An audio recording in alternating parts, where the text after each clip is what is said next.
A snowstorm howled across the barren white plains of Juvik, a forgotten village buried deep within the Norwegian Arctic Circle. The camera pans in slowly through the blizzard, night vision green, flickering with static. A lonely transmission tower crackles as it leans sideways, wires hissing in the storm. A subtitle fades in. Footage recovered from Sharpa facility, December 13, 2044. As the image clears, a pale blue door swings open to reveal a man stumbling out, gasping for air like he had been drowning inside silence. His name, Captain Zarrar, retched hastily onto a metal badge, half melted by something not fire. The shot holds on his face, eyes wide, blinking like a newborn, before the screen cuts to black. Then, a whisper. They didn't go out there to explore the universe. They went out there to feed it. 20 years earlier, in 2024, quantum physicists had discovered a strange behavior in entangled particles. Not only could they mirror each other's states instantly across great distances, but under certain conditions, they also exhibited memory-like properties, responding to patterns of thought instead of just observation. This anomaly, classified and buried by CERN, led to a radical theory. Consciousness could imprint itself on the entangled field, creating what they called a ghost signal, a ripple of awareness traveling through space. It caught the attention of the Global Consciousness Transmission Initiative, a private alliance of neuroscientists, quantum engineers, and one man with a terrifying vision, Dr. Elliot Voss. His idea was to build a neural vessel not of metal but of minds. The project would be called Galactic Sharpa, named after the Sherpas who guided climbers through impossible terrain. But this journey wasn't to Everest. It was into deep, uncharted cognition. The first tests used mice, then monkeys, then criminals, volunteers who were promised full pardon if they allowed their consciousness to be scanned, separated, and sent into the ghost signal. The results were horrifying. The animals returned in vegetative states, their eyes always open, their bodies trembling without cause. When they died, their brain waves continued for hours, like they were still dreaming or listening. Still, progress demanded sacrifice. In 2038, after heavy pressure from silent backers rumored to be ex-military black ops and mega-pharma entities, the first human test was greenlit. Adeel, an AI engineer and trauma survivor with a brilliant mind but no family left, was chosen. He was also Zarrar's brother.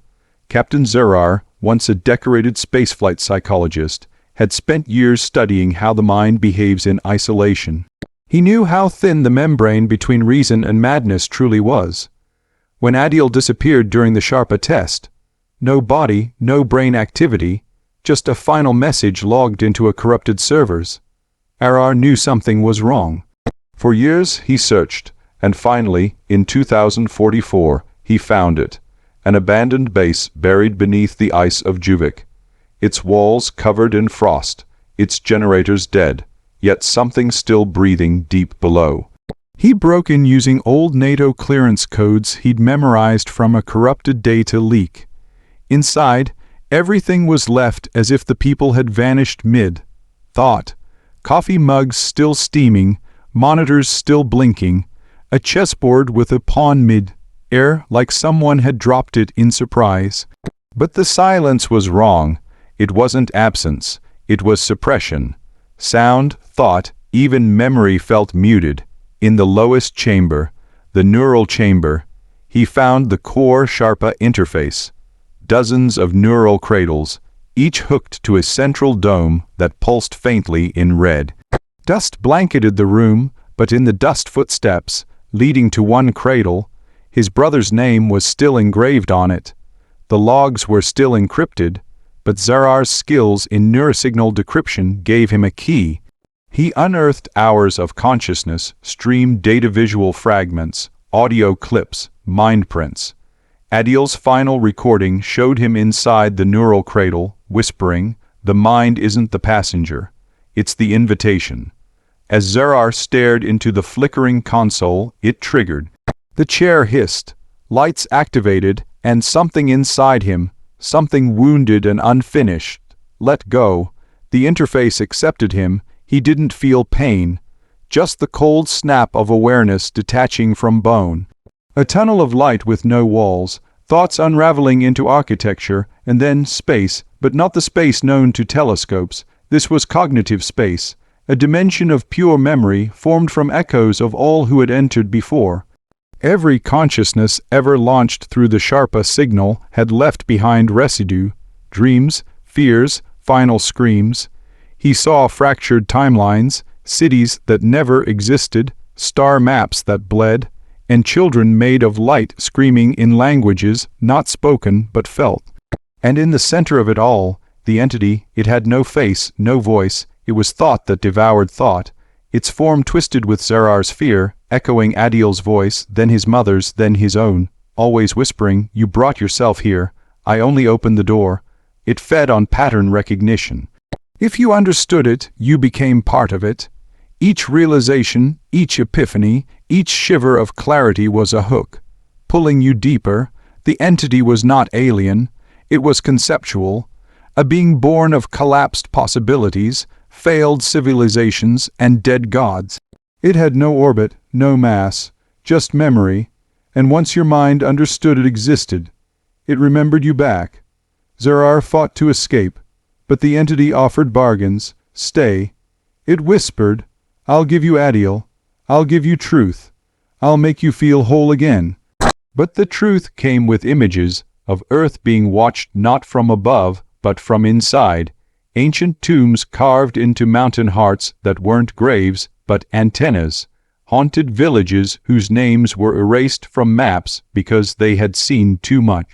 And most chilling of all, a satellite from the 1970s, long presumed lost, still orbiting above Mars, sending encrypted pulses. Not to Earth, but to Sharpa. It had been done before. The entity had spoken before. Every culture had names for it. The whisperer, the dream sickness, the god between thoughts. Zarrar severed the neural connection using an emergency override code he found tattooed inside his own mind. A safety phrase implanted by Adeel before his departure.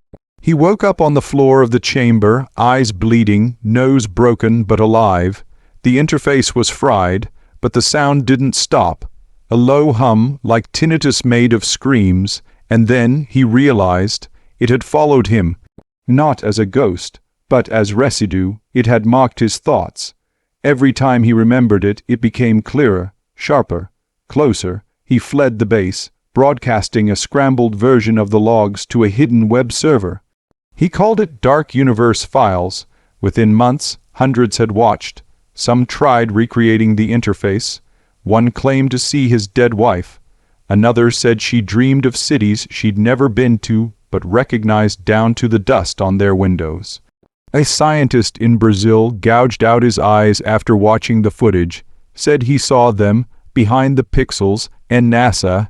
Their quantum sensors are now detecting pulses from those same Sharpa coordinates.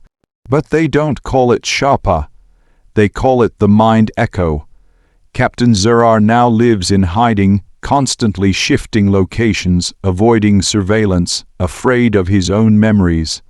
Because he knows the entity doesn't travel through space. It travels through stories. Every person who hears the truth becomes a potential doorway. Adeel once said, "Ideas are the only thing that can't be contained." Now, Zarrar knows that some ideas were never meant to be born. And so this story ends where it began, in the snow, beneath silence, in a place where minds are not lost but offered. The final shot shows the frozen base, now cracked open like an egg. Something is walking out, not seen but felt. And beneath the wind, a voice. The stars are not the final frontier. Thought is, and it already belongs to something else.